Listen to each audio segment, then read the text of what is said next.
경남 합천하고 산청이 경계하고 있는 곳에 그 신등면 단계리라는 곳이 있습니다. 오래전에 이곳에 교회가 세워져서 비록 얼마 되지 않지만 그 지역에서 복음을 전하고 교회가 든든하게 서갔습니다. 그런데 한 사건 때문에 그 교회가 결국은 분열되고 말았습니다. 사건의 시작은 매우 작은 데서부터 시작됐습니다. 교회가 이제 건물을 새로 짓고 그리고 이제 담을 쭉 쌓는 중에 정문을 어느 쪽으로 낼 것인가, 이것 때문에 서로 간에 약간의 이견이 생겼습니다. 어떤 사람들은 기왕이면 정문을 새로 난 길 쪽으로 좀 내서, 그래서 사람들이 차들이 들어오거나 이런 것들도 가능할 수 있도록 하자라고 하는 사람이 한 의견을 냈고, 또 다른 사람들은 그 냇가 쪽을 향해서 있는 곳이 마을들이 좀 있기 때문에 그냥 마을들이 있는 쪽 그리고 냇가 쪽을 향해서 정문을 내자. 그래서 차도 쪽으로는 그냥 막고 그쪽으로 해서 오도록 하면 사람들이 좀 더 쉽게 들어올 수 있지 않겠느냐, 이렇게 이야기했습니다. 처음에야 그렇게 좀 쉽게 이야기를 했죠. 길 쪽으로 정문을 내야 된다. 마을 방향 냇가 쪽으로 정문을 내야 된다. 이게 서로 간에 점점 이견이 좁혀지지 않으니까 약간의 감정이 생기기 시작하고, 나중에는 감정 싸움, 기싸움으로 점점 번져갔습니다.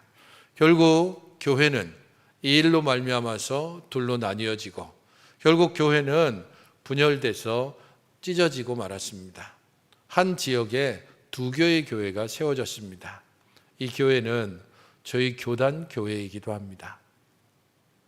오래된 이야기이긴 하지만 이 교회의 이야기는 교회 안에 서로의 의견 차이, 그게 아주 사소하고 작은 것부터 시작할 수 있지만 얼마나 큰 문제를 만들어내는지를 우리에게 알려줍니다. 교회의 분열과 교회의 다툼은 단순히 교회의 문제만으로 끝나지 않습니다. 작은 시골 같은 경우에는 특별히 교회의 분열이나 혹은 나누어짐 혹은 다툼, 이런 일들은 그리스도의 복음을 전하는 데 있어서 매우 치명적입니다. 지들끼리는 싸우고 다투면서 그리스도는 뭐고 예수는 뭐냐라고 사람들이 예수의 복음을 비웃기 시작하기 때문입니다. 그러므로 교회가 온전히 하나 되지 않을 때 그리스도의 복음이 약해지고 전도의 능력은 더욱더 힘을 상실할 수밖에 없습니다. 오늘 우리가 함께 보는 이 고린도 교회의 특징 중에 가장 큰 특징은 분열하고 갈등하는 교회라는 사실입니다. 그렇기 때문에 전반부의 4장까지 사도 바울은 이 교회의 갈등 문제에 대한 해답을 주고 있습니다. 너희들이 지금 있는 상황 속에서 결코 분열하거나 찢어져서는 안 되고 온전히 너희들은 하나 되기 위해서 힘써야 한다라고 말하는 것입니다. 누구나 다 나누어지고 찢어지는 것을 원치 않습니다. 문제는 어떻게 서로 다른 의견이 하나가 되어질 수 있는가, 무엇으로 우리가 하나 될 수 있는가 하는 것입니다. 사도 바울은 그것을 오늘 본문에서 두 가지로 제시를 하고 각각의 방법에 또 세 가지 내용을 담고 있습니다. 가장 첫 번째 권면의 내용은 교회의 하나됨을 지켜야 한다라는 겁니다. 10절을 같이 한번 읽어보시기 바랍니다. 시작. 형제들아, 내가 우리 주 예수 그리스도의 이름으로 너희를 권하노니 모두가 같은 말을 하고 너희 가운데 분쟁이 없이 같은 마음과 같은 뜻으로 온전히 합하라. 교회의 하나됨을 지키는 첫 번째 내용으로서의 권면을 주고 있는데, 그 첫 번째는 같은 마음을 가져야 한다라는 겁니다. 이 같은 마음을 가진다는 것, 그것은 특별히 교회 가운데 분쟁이 있기 때문이다라고 말하고 있습니다. 10절에도 분쟁이라는 말이 나오고 11절에도 분쟁이라는 말이 나옵니다. 한글로 보면 다 똑같은 단어입니다. 하지만 원어로 보면 이 분쟁이라는 단어 자체가 서로 다르게 쓰이고 있습니다. 10절의 분쟁이 분열이라는 뜻으로 사용됩니다. 그러니까 찢어지는 겁니다. 그에 반해서 11절의 이 분쟁은 말다툼입니다. 그렇기 때문에 지금 사도 바울이 11절에 글로의 지편에서 너희에 대한 말이 내게 들리니 곧 너희 가운데 분쟁이 있다. 너희들 가운데 지금 갈등이 있고 말다툼이 있고 그것 때문에 지금 상당히 위험한 지경에 이르렀다라고 사도 바울이 염려하며 권면하는 겁니다. 왜냐하면 이 일들을 바로잡지 못하면 결국에는 10절에서 말하는 분쟁, 곧 찢어지고 나누어지는 일들이 발생하기 때문입니다. 왜 고린도 교회가 이런 분쟁 가운데 곧 다툼과 갈등으로 찢어질 위기에 놓였는지는 분명하지 않습니다. 하지만 12절을 통해서 대충 짐작해 본다면 사람들은 이렇게 말하고 있었습니다. 나는 바울에게, 나는 아볼로에게, 나는 게바에게, 나는 그리스도에게 속한 자다.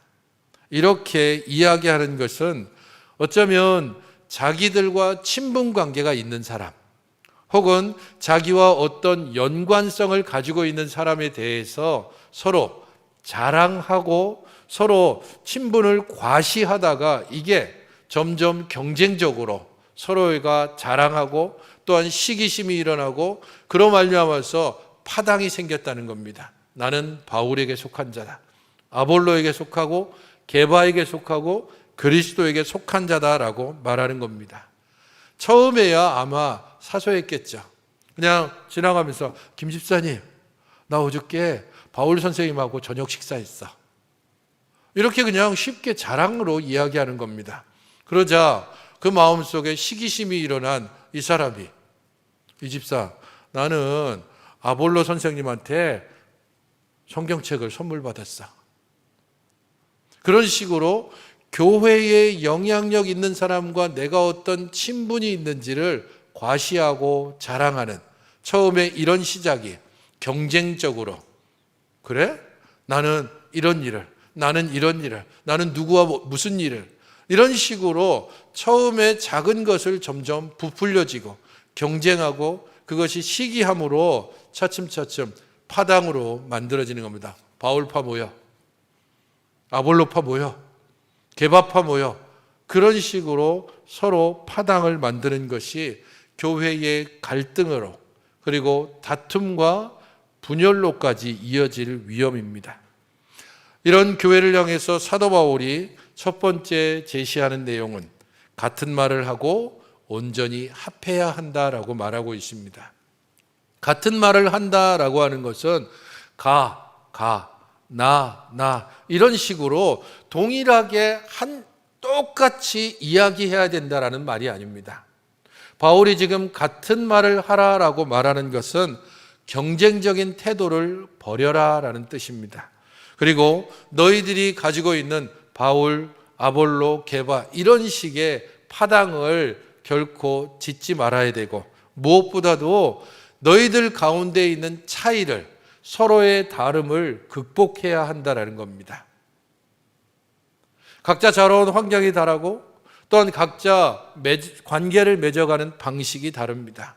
그렇기 때문에 어떤 사람은 자랑하는 것을 어떤 사람은 그냥 별것 아닌 것으로 여깁니다. 어떤 사람들은 작은 것을 크게 만드는 기술이 있는 반면 어떤 사람들은 아주 큰 것도 굉장히 작게 만드는 그러한 놀라운 능력을 가지고 있는 사람도 있습니다. 그러한 사람들 사이에서 서로의 다름을 인정하고 차이를 극복하는 일이 쉽지 않습니다. 그래서 사도 바울은 같은 말을 하되 온전히 합하라라고 말합니다. 이 온전히 합한다는 뜻이 그물이 찢어진 것을 수선하는 행위를 말합니다. 수선할 수 있다면 아직 기회가 있는 겁니다.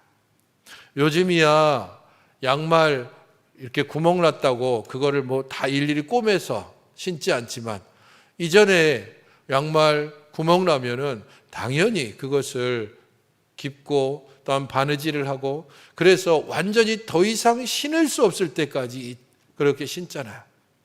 그것처럼 지금 온전히 합하라라고 했을 땐 아직 기회가 있다는 뜻입니다. 아직은 수선을 할 수 있는 상황이다. 더 심해지면, 더 그물이 이 수선을 하지 않아서 이 그물 찢어진 데가 더 벌어지고 더 찢어진다면 더 이상 수선할 수 없을 때 그 다음에는 버리는 수밖에 없습니다. 그것이 바로 교회의 분열이라는 겁니다. 이 교회의 분열을 막기 위해서 같은 말을 하고 온전히 합하라라고 했을 때 그 중간에 사도 바울이 말하고 있는 것은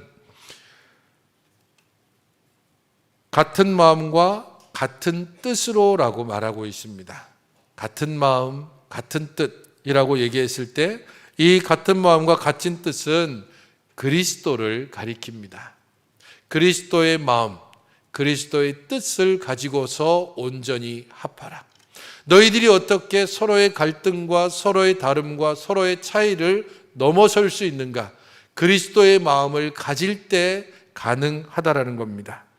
빌립보서 2장 5절에는 바로 이 부분을 이야기할 때에 너희 안에 이 마음을 품으라 곧 그리스도 예수의 마음이니라고 이야기하면서 그리스도의 낮아지심과 그리스도의 우리를 위하여서 모두 다 비우시고 그리고 죽으시고 하나님께서 그를 높이신 사건에 대해서 이야기를 해주고 있습니다.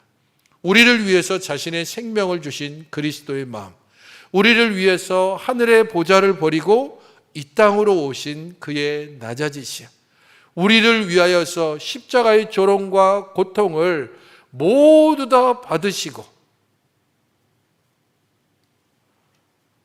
하나님이시되 사람으로 죽으셨던 예수 그리스도의 그 마음을 가져야 한다. 그것을 통하여서 우리는 교회의 하나됨을 유지할 수 있다라고 말합니다. 생각해 보십시오. 마음이 좋고 편안할 때야 내 귀에 거슬리고 내 마음에 껄끄러운 것들도 어느 정도 받아줄 수 있습니다. 하지만 상황이 별로 좋지 않게 돌아가고 몸도 이리저리 좀 찌뿌드둥하고 좋지 않고 그러면 평소에는 아무렇지 않은 것들도 귀에 거슬리고 그냥 말도 편하게 안 나가고 좀 까칠하게 나가고 그런 것들을 통하여서 우리 자신들이 서로의 이전에 별것 아닌 것들이 점점 사이가 벌어지게 만듭니다. 그리스도의 마음이 우리 안에 있지 않으면 우리 안에 있는 죄성은 계속해서 우리를 붙잡고 흔들려고 합니다. 우리 안에 있는 자기 자랑, 자기 과시, 혹은 탐욕 이런 것들이 서로에 대해서 경쟁하고 서로를 누구에게 짓누르려고 하고 누구의 위에 서려고 하고 그로 인해서 끊임없는 갈등이 만들어질 수밖에 없습니다. 그리스도의 마음이 우리 가운데 있으면 하나님께서 성령님을 통하여 우리에게 부어주시는 그리스도의 마음으로 우리가 끊임없이 돌아가지 않는다면 우리 죄악된 본성을 따라 행할 수밖에 없음을 기억해야 합니다. 그러므로 우리들이 그리스도의 마음을 가지는 것, 곧 같은 마음을 가지는 것이 교회의 하나됨을 이루는 첫 번째 내용입니다. 교회의 하나됨을 이루기 위한 두 번째 내용은 13절에 있습니다. 같이 한번 읽어보시겠습니까? 그리스도께서 어찌 나뉘었느냐? 바울이 너희를 위하여 십자가에 못 박혔으며 바울의 이름으로 너희가 세례를 받았느냐? 이것은 다른 것들이 아니라 우리가 같은 신앙을 가진 자라는 것을 알라라는 겁니다.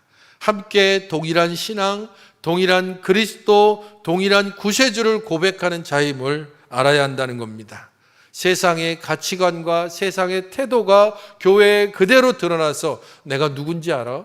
내가 이전에 잘 나갔고 내 때에는 그리고 내가 예전에는 이런 식의 말들을 하면서 자기를 드러내려고 하고 누군가에게 서로를 과시하려고 하는 이 태도는 결국은 형제를 형제로 인정하지 않고 동일한 신앙 고백 가운데 우리를 모으신 하나님의 뜻을 자칫 좌절시킬 위험이 있습니다.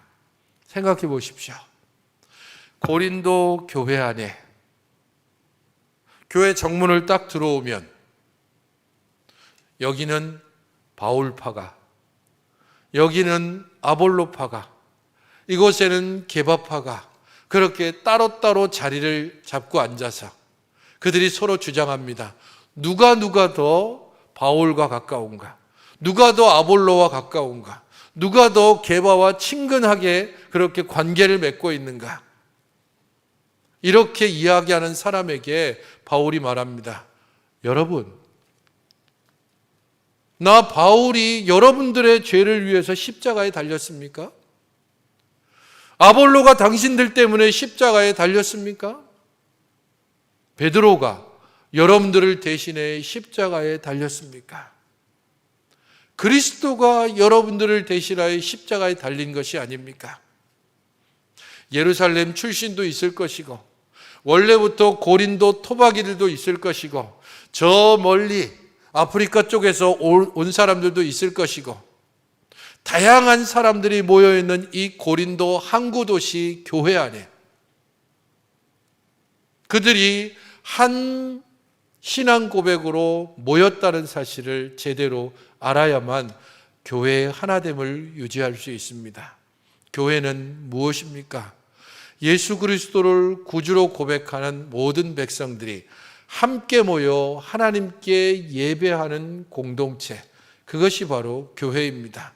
교회는 특별한 부류의 사람들이, 특별한 계층의 사람들이, 어느 출신의 사람들이 모이는 곳이 아니라 그리스도를 구주로 고백하는, 그래서 내가 죄인이며 아무 소망도 없는 자임을 고백하는 자들을 하나님께서 불러 모으셔서 예배하는 자로 모이게 하신 공동체입니다. 모두가 다 그리스도를 고백하고 모두가 다 그리스도께서 우리를 대신하여 죽으셨다는 사실을 고백하는 사람들의 모임입니다. 그러므로 교회가 그리스도의 십자가로 말미암아 구원받았다는 이 사실, 그래서 내 옆에 있는 바로 이 사람들이 우리와 같은 하나님의 자녀이며 우리 하나님의 가족인 것을 온전히 알 때 서로 조금씩 다른 말을 하고 서로 간에 조금씩 의견의 차이가 있다 할지라도 하나됨을 온전히 이루어갈 수 있습니다.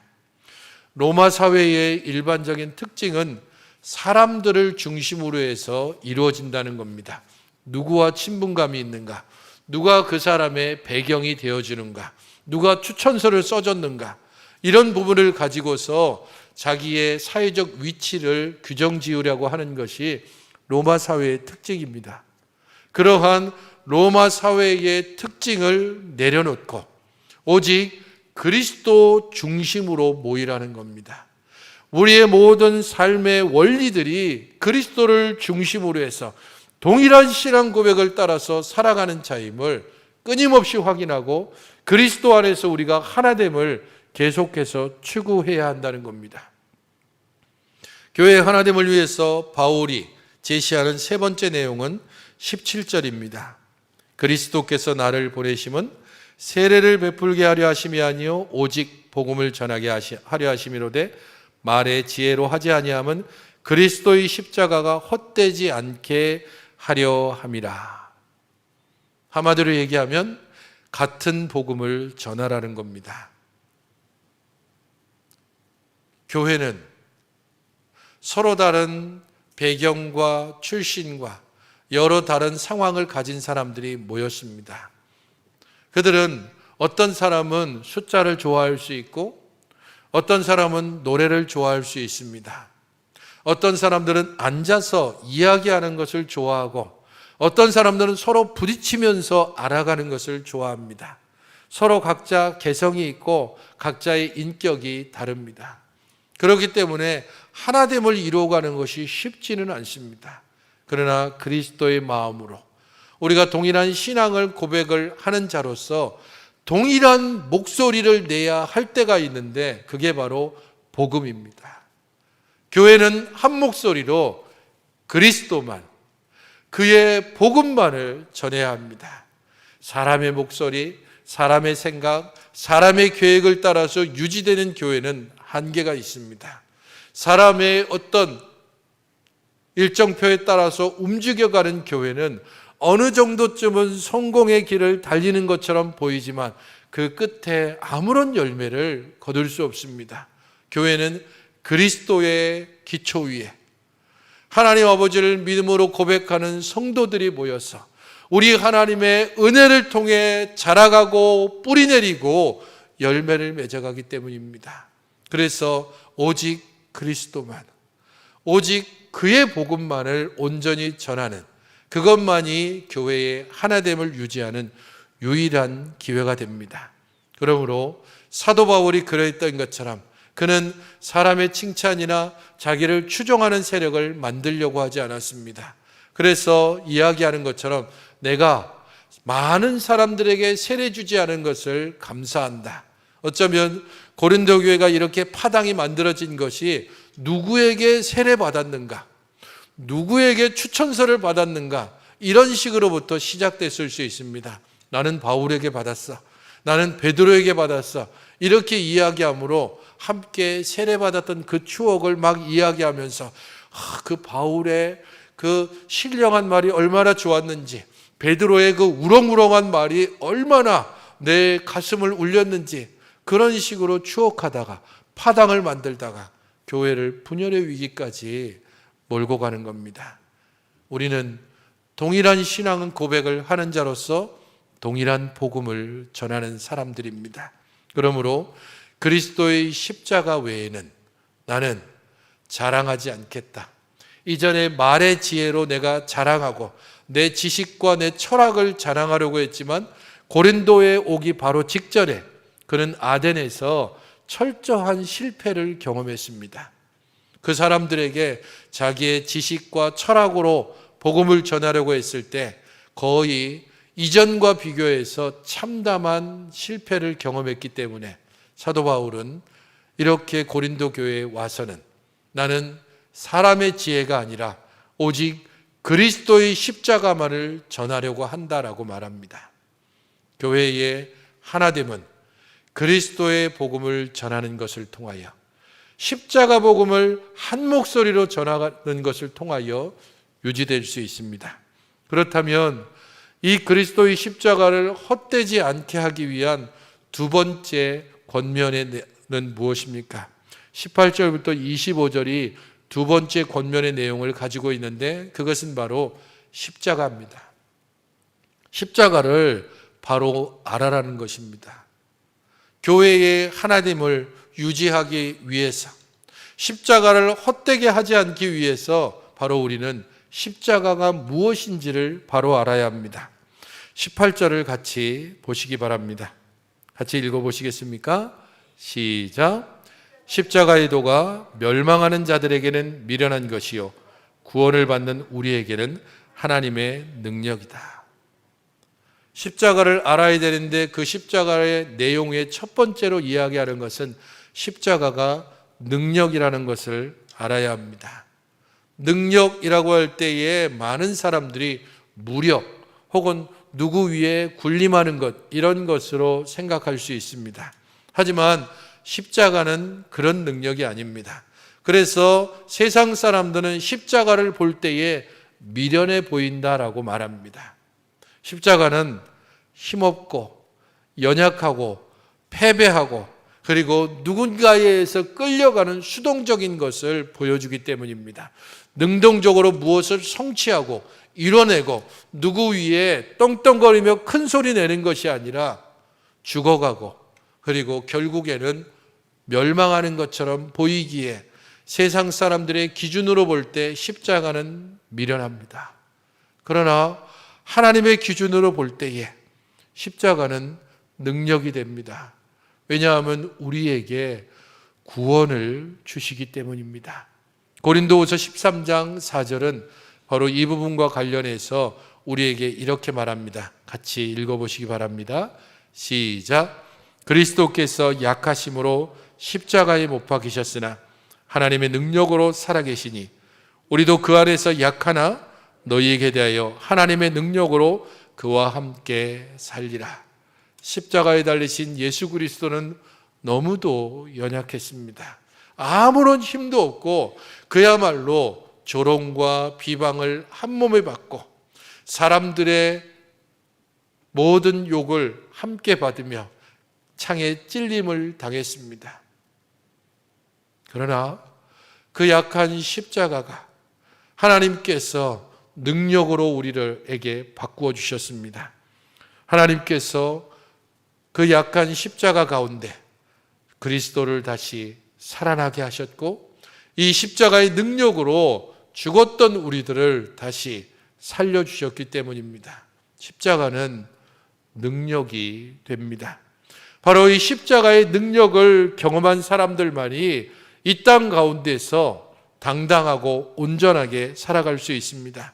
십자가의 능력을 경험한 모든 그리스도인들, 바로 우리 자신들을 향해서 사도 바울이 고린도후서 6장 8절부터 10절에 우리에 대해서 이렇게 이야기합니다. 우리는 속이는 자 같으나 참되고 무명한 자 같으나 유명한 자요, 죽은 자 같으나 보라 우리가 살아있고 징계를 받는 자 같으나 죽임을 당하지 아니하고 근심하는 자 같으나 항상 기뻐하고 가난한 자 같으나 많은 사람을 부유하게 하고 아무것도 없는 자 같으나 모든 것을 가진 자로다. 세상이 우리를 볼 때에, 세상이 십자가를 따르는 모든 성도들을 볼 때에 정말 약하고 보잘것없고 가난한 자고 끌려가는 자고 패배하는 것처럼 보일지라도 사도 바울은 분명히 선포하고 있습니다. 우리는 무명한 자 같지만 유명한 자다. 우리는 죽은 것 같지만 살아있는 자고, 우리는 가난한 것 같지만 부유한 자고, 우리는 다른 이들을 살리고 새롭게 하는 자가 되었다. 우리는 죽임을 당하는 것 같지만 오히려 다른 이들을 살리는 자로 우뚝 서 있다. 무엇 때문에 우리가 그렇게 행할 수 있습니까? 십자가의 능력이 그렇게 만드는 것입니다. 사도행전을 우리가 6월 이후부터 함께 또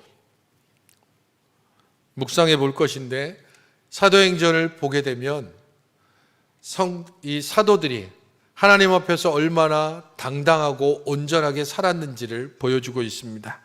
베드로와 요한은 그리스도의 이름으로 말하지 말라고 자신을 위협하는 공회원들 앞에서 이렇게 얘기했습니다. 여러분, 하나님 앞에서 내가 사람의 말을 듣는 것과 하나님의 말을 듣는 것, 어느 것이 더 옳은지 여러분들이 한번 판단해 보십시오.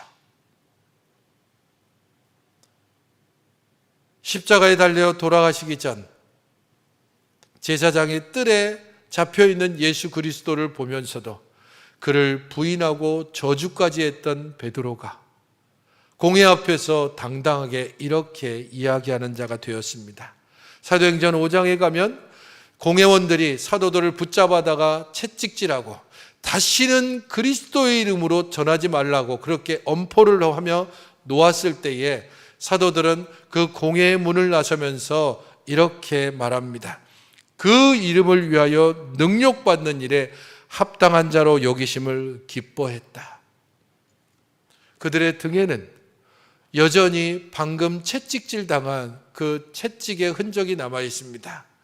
여전히 금방 당한 채찍으로 인해서 피가 뚝뚝 떨어지고, 먼저 당한 채찍질의 그 자국에서는 피가 엉켜 있고, 그들이 걸치고 있는 옷에는 온통 피가 번져가고 있는 그 상황에서 어쩌면 걸음도 제대로 걷지 못할 그들이, 하나님, 내가 십자가 때문에 이런 능력을 당하는 것, 하나님, 내가 이 십자가 때문에 하나님께 이렇게 사도로 부르심을 입은 것 감사합니다라고 기뻐하며 공회의 문을 나섰다는 겁니다. 사도행전 26장에는 바울이 체포돼서 아그리빠와 베스도 총독 앞에서 재판을 받을 때에 그에게 당당하게 복음을 전했습니다. 그러자 아그리빠 왕은 바울을 향해서 이렇게 말합니다. 바울아, 네가 미쳤구나. 네 많은 지식 때문에 네가 지금 미쳤다. 네 꼴을 봐라. 네가 지금 결박돼서 죄인으로 우리 앞에 재판받고 있다. 그런데 그 재판받는 원인이 되는 그리스도를 우리에게 전하고 있다니, 미치지 않고서는 그렇게 할 수 없다. 이렇게 말하는 아그리빠 왕을 향해서 바울은 이렇게 말합니다. 왕이시여, 내가 이렇게 결박된 것 외에는 왕과 우리 모든 사람들이 나와 같이 되기를 원합니다. 십자가의 능력을 아는 사람이 바로 이렇게 당당하게 행할 수 있습니다. 십자가의 능력을 경험한 사람이 이렇게 세상 가운데 당당하게 때로는 체포를 당하고 때로는 채찍을 당하고 때로는 오해를 받고 때로는 우리가 하는 일에 아무런 열매를 맺지 못하는 바로 그 순간에도 하나님께 감사하며 다시 십자가의 능력을 의지하며 살아가는 것입니다. 성도 여러분, 십자가는 능력입니다. 이 십자가의 능력을 바로 아는 것이 십자가를 헛되지 않게 하는 것입니다. 또 십자가는 어떤 것입니까?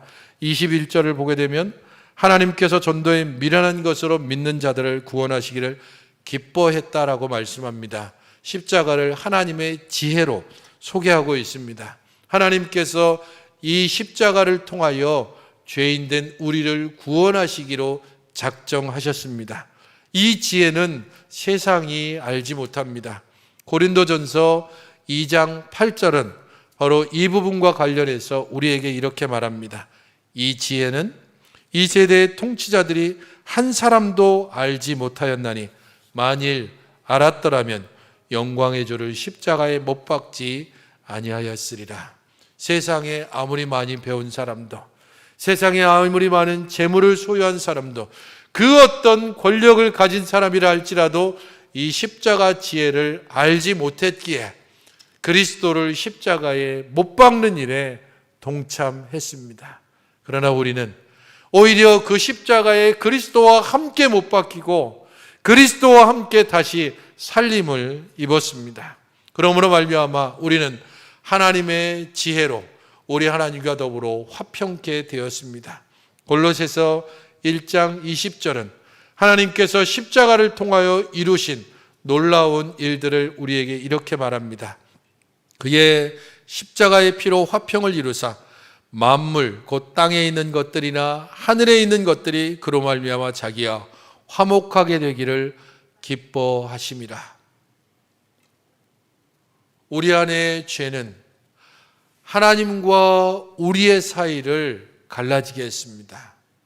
우리 안의 죄는 서로 사람과 사람 사이를 갈라지게 만들었습니다. 우리 안의 죄는 우리와 이 땅 곧 자연과의 관계까지도 파괴시켰습니다. 그러나 하나님께서 이 십자가를 통하여 하나님과 우리 사이에 길을 내시고 사람과 사람 사이에 다리를 만드시고 우리와 이 자연과 더불어 함께 살아갈 수 있게 하셨습니다. 화목하게 만드셨다는 겁니다. 이것이 바로 십자가의 지혜입니다. 세상 사람들은 이 십자가를 통하여서 아무런 깨달음도 없지 못하지만 우리는 이 십자가를 바라볼 때마다 우리를 하나 되게 하신 하나님, 우리로 하여금 갈라졌던 것들을 나누게 하시고 먼 데 있는 것들을 가깝게 하시고 서로의 차이와 서로의 갈등을 넘어서게 하시고 이해하게 하시고 포용하게 만드신 하나님의 십자가 지혜를 매일 경험하게 되는 것입니다. 십자가 앞에 설 때, 그 지혜를 가질 때 하나님과 우리 사이가, 우리 서로의 사이가, 그리고 이 땅과 우리와의 관계가 온전히 하나로 화목할 수 있음을 기억해야 합니다. 그것이 십자가를 헛되지 않게 하는 길이며 십자가의 지혜를 바로 깨달은 사람의 태도인 것입니다. 십자가를 바로 알 때에 또 가장 중요한 한 가지가 있습니다. 사실 이것이 가장 중요합니다. 바로 이 십자가의 능력과 지혜가 다른 누구를 위한 것이 아니라 우리 자신을 위한 것이라는 사실입니다. 24절을 보십시오.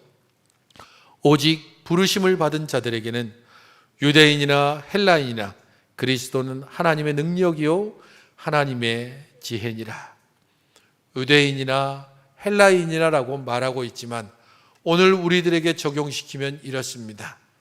우리가 남자이든지 여자이든지, 우리가 나이가 많든지 나이가 적든지, 우리가 재물이 많든지 적든지, 많이 배웠든지 못 배웠든지, 우리가 어디 출신이든지 상관없습니다. 십자가의 능력과 지혜는 하나님께서 부르신 모든 사람을 위한 것입니다. 십자가의 지혜와 능력은 그리스도를 구주로 고백하는 모든 사람들에게 열려 있습니다. 십자가의 지혜와 능력은 그 십자가 앞에 온전히 엎드리는 모든 사람들에게 끊임없이 흘러가며 끊임없이 공급되어집니다.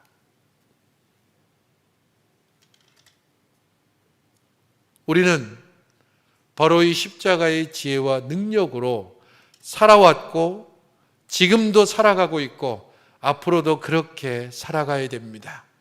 그러므로 십자가를 바로 알되 십자가가 우리의 능력이 된다는 사실과 이 십자가를 통하여 우리가 지혜를 공급받는다는 사실을 기억하면서 그로 말미암아 어떤 갈등과 어떤 차이도 순순히 극복하며 같은 마음으로 같은 신앙 고백을 따라 동일한 복음을 전하는 교회의 하나됨을 추구하고 십자가를 온전히 알아 우리의 모든 삶이 우리 하나님께서 부르신 그 부르심에 합당하게 우리 하나님께 영광 돌리며 살아가는 여러분들이 되시기를 주님의 이름으로 축원드립니다. 기도하시겠습니다. 주 하나님, 연약한 저희 심령들을 주의 은혜 가운데 새롭게 하시고 우리 주님을 바라보게 하시고 주께 나아가게 하여 주시옵소서. 십자가가 헛되지 않게 하기 위하여 우리가 참으로 교회의 하나됨을 추구하며 십자가를 바로 아는 참된 믿음의 사람으로 살게 하여 주시옵소서. 예수님의 이름으로 기도하옵나이다. 아멘.